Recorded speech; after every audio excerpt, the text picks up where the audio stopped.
Oke, jadi kita lanjutkan pembelajaran kita ke konfigurasi elektron per subkulit. Nah, jadi untuk konfigurasi elektron yang menggunakan subkulit ini, yaitu yang S, P, D, dan F ini, S, P, D, F ini merupakan subkulit, kita itu harus mengikuti suatu aturan. Nah, aturan tersebut itu adalah asas Aufbau. Nah, jadi ini ada gambar di sini. Ini merupakan asas Aufbau, di mana cara kita penulisan konfigurasi elektron per subkulit itu adalah urutannya sebagai berikut.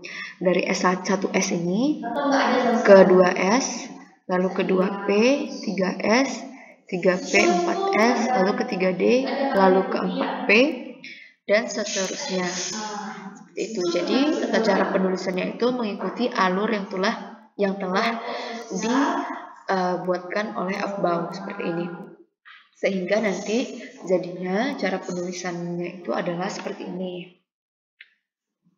1S2, 2S2, 2P6, 3S2, 3P6, 4S2, 3D10, 4P6, dan seterusnya. Seperti itu. Pokoknya kita harus mengikuti aturan dari Aufbau ini. Nah, di sini bisa adik-adik lihat untuk kulit pertama atau N1 itu isinya adalah 1S, kan? Nah, adik-adik lihat di sini ada S. S ini dia maksimumnya dapat mengisi elektron itu adalah 2. Sama seperti kulit pertama, kalau misalnya yang dikonfigurasi elektron sebelumnya, kan dia kulit K, kulit pertama itu dia maksimum isinya adalah 2 elektron, ya kan? Nah, untuk subkulit si S ini, dia maksimumnya itu juga hanya dapat menampung 2 buah elektron. Makanya sama seperti di subkulit S yang lainnya, yang di 2S, 3S, 4S, mereka semua ini hanya bisa menampung 2 buah elektron maksimumnya, seperti itu.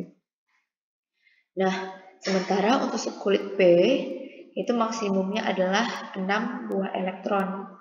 Untuk subkulit D itu maksimumnya adalah 10 elektron, dan untuk subkulit F itu adalah 14 elektron. Oke, kita balik lagi. Sekarang misalnya di kulit kedua. Kulit kedua kalau di konfigurasi elektron yang sebelumnya atau di kulit L itu kan dia elektron maksimumnya adalah 8 ya. Nah, begitu juga dengan yang konfigurasi elektron per subkulit ini. Walaupun dia dipecah lagi menjadi ada 2S dan 2P, namun jumlah elektronnya itu tetap sama, yaitu tetap 8, yaitu 2S2, 2P6, tetap 8 juga. Nah, begitu juga dengan kulit yang ketiga. Kulit ketiga ini terisi oleh subkulit 3S, 3P, dan 3D, seperti itu. Ya kan? Nah, 3S, 3P, dan 3D ini kalau kita jumlahkan jumlah jumlah elektronnya itu ada 2 ditambah 6, 8. 8 ditambah 10, 18 kan? Nah, berarti sama juga dengan konfigurasi elektron yang sebelumnya. Kalau di kulit ketiga, itu maksimumnya adalah 18. Nah, di konfigurasi elektron per subkulit ini, dia juga 18 maksimumnya. Nah, begitu juga seterusnya. Namun di sini perbedaannya adalah tata cara penulisannya. Penulisannya itu dia tidak berurutan. Kalau misalnya kulit ketiga dia 3S2, 3P6, 3D10 begitu. Dia memang ada 4S2 terlebih dahulu sebelum 3D10 karena memang sudah peraturan dari Aufbau-nya seperti itu. Ingat, tata cara penulisan konfigurasi elektron per subkulit itu harus mengikuti asas Aufbau, dan tata cara penulisannya itu memang seperti panah yang dituliskan ini, alurnya mengikuti panah yang terdapat di gambar ini. Namun untuk peletakan kulitnya tetap sama. Yang angkanya 1 itu berarti dia letaknya di kulit pertama. Yang angkanya 2 berarti dia letaknya di kulit kedua. Yang ketiga berarti dia letak di kulit ketiga. Begitu juga seterusnya. Seperti itu. Jadi walaupun dia urutannya tidak berurutan ya, namun dia itu ingat, dia letaknya tetap di kulit keempat, sementara yang ini letaknya di kulit ketiga. Seperti itu. Nah, di sini ada beberapa contoh tata cara penulisan dari konfigurasi elektron per subkulit. Ini ada 5 buah unsur. Unsur-unsur berikut ini merupakan unsur-unsur dari golongan gas mulia, di mana mereka ini memiliki elektron valensinya itu selalu jumlahnya itu selalu memenuhi nilai maksimum dari suatu kulit gitu. Misalnya ini untuk He, dia punya nilai nomor atomnya 2. Nah, berarti konfigurasi elektronnya itu adalah 1s2.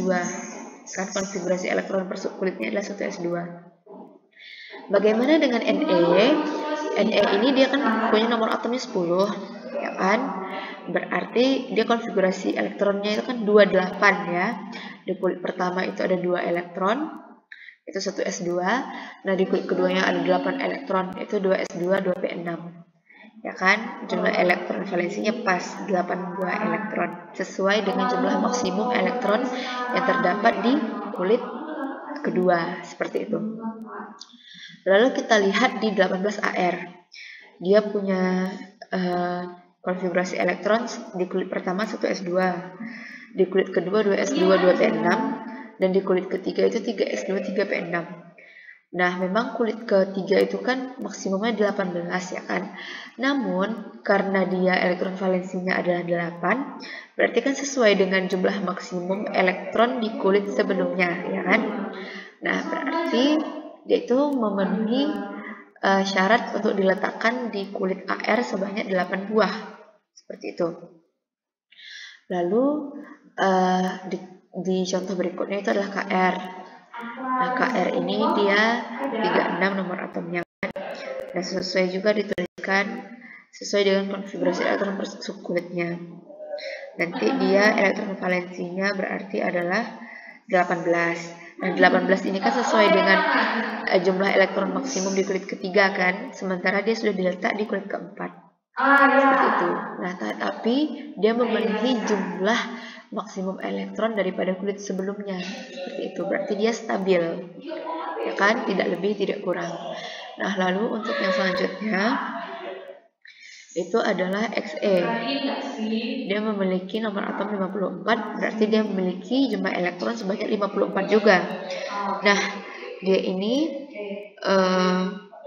elektron valensinya adalah berapa nih? Oh, 18 juga. 2, 10, 6, 18 ya, mengikuti jumlah elektron valensi dari kulit-kulit sebelumnya. Seperti itu. Nah, yang untuk adik-adik ingat adalah penulisan konfigurasi elektron per subkulit ini harus sesuai dengan kaidah asas Aufbau, seperti itu ya. Lalu di sini juga ada cara untuk menyingkat penulisan konfigurasi elektron. Nah, caranya itu seperti ini adik-adik. Misalnya di sini kan ada 2 buah contoh unsur nih ya. Misalnya nih ada unsur Be. Nah, adik-adik lihat di sini nomor atomnya kan 4. Nah, patokannya itu adalah si unsur-unsur golongan mulia ini, golongan gas mulia. Kira-kira unsur yang mana yang nomor atomnya itu di bawah nomor atom Be? Kita lihat di sini itu adalah He. Nah, berarti konfigurasi elektronnya itu adalah dia kan 1s2, 2s2. Bisa disingkat menjadi He 2s2. Nah, kenapa He 2s2? Karena tadi kan untuk 1s2-nya itu sudah dipakai dengan si He. He ini kan dia konfigurasi elektronnya adalah 1s2. Maka dia bisa menggantikan posisi si 1s2. Jadi He 2s2.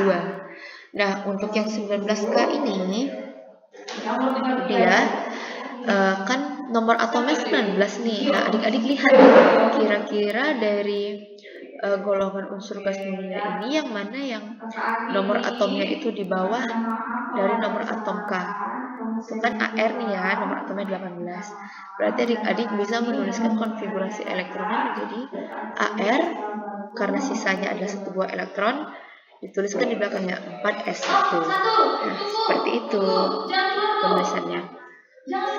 Jadi, untuk menyingkatnya, adik-adik lihat terlebih dahulu unsur apa yang mau ditulis secara singkat, lalu adik-adik lihat kira-kira dari unsur tersebut nomor atomnya berapa, lalu kita lihat di unsur golongan mulia ini, yang mana yang nomor unsurnya itu, nomor atomnya itu di bawah nomor unsur yang mau kita singkat penulisannya.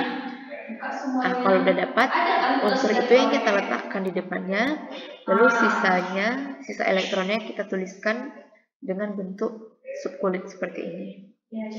Oke, kita lanjutkan. Oke, di sini ada contoh soal lagi. Tuliskan konfigurasi elektron atau atom berikut. Ada 7N, ada ini 25 Mn, dan ada 48 CD. Nah, jadi adik-adik menuliskannya dalam bentuk konfigurasi elektron subkulit ya. Untuk 7N itu 1s2, 2s2, 2p3. Untuk 25 Mn itu 1s2, 2s2, 2p6, 3p6, 4s2, 3d5. Lalu untuk 48 CD itu adalah 1s2, 2s2, 2p3, 3p6, 4s2, 3d10, 4p6, 5s2, 4d10. Nah, yang contoh soal selanjutnya ini adalah kita menuliskan konfigurasi atom-atom berikut ini dengan cara disingkat. Nah, caranya seperti yang sudah tadi kakak jelaskan. Adik-adik coba silahkan dilihat masing-masing. Di pause saja videonya untuk lebih mengerti lagi mengenai penyelesaian soal berikut. Kita lanjutkan ya. Oke, selanjutnya itu adalah mengenai atom. Nah, jadi ternyata atom tersebut dia itu bisa dirubah menjadi dalam bentuk ion. Nah, ion ini ada yang bentuknya positif, ada yang negatif gitu. Nah, kalau untuk ion yang negatif itu adalah ion yang menerima elektron. Atom yang menerima elektron itu disebut ion negatif, seperti itu. Jadi sementara apabila dia melepaskan elektron yang dimilikinya, maka dia itu akan menjadi bermuatan positif. Nah, disebut sebagai kation. Supaya adik-adik lebih mengerti mengenai ini, kita masuk saja ke contohnya. Di sini ada contoh dari ion positif dan ion negatif.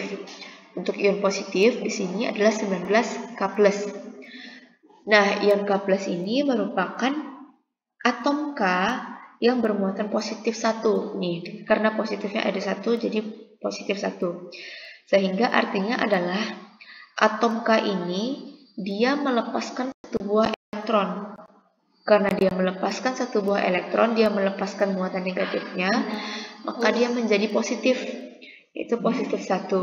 Sehingga kalau misalnya kita ingin menuliskan konfigurasi elektron dari ion 19K+ ini, kita cukup mengurangi jumlah ion dari yang K ini 19 dikurang dengan 1. Karena tadi jumlah ion positifnya ada 1, maka dia dikurang 1.